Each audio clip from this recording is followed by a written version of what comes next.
alayhi vasallam 3 narsaga qasam ichib aytaman degan ekanlar. 3 narsani sizlarga gapiraman, sizlar shu 3 ta narsani men qasam ichib aytayotgan narsani ehtiyot qilib saqlab qolinglar.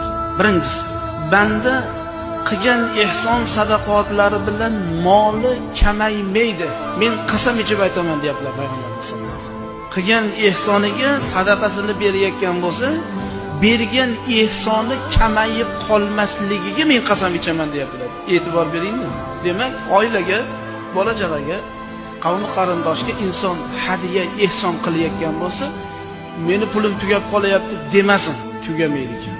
Ikkinchisi, bir bandaga biroz zulm qilgan bo'lsa, zulm qilingan bo'lsa bandaga, shu qilayotgan zulmiga banda sabr qiladigan bo'lsa, Alloh jalla va ala sabri tufayli unga azizlikni Alloh ziyoda qiladi. Men bunga qasam ichib aytaman.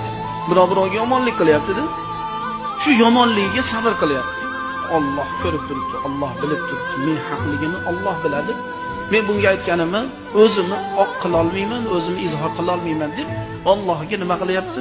Sabr qilib, Allohga ishni topshirib turibdi. Shu topshirib turganligi uchun Alloh unga bir farajlik, bir kenglik, bir azizlikni Alloh faqat ziyoda qilib beradi xolos. U ashi qiyinchiligi bilan zulmi bilan qolib ketavermaydi.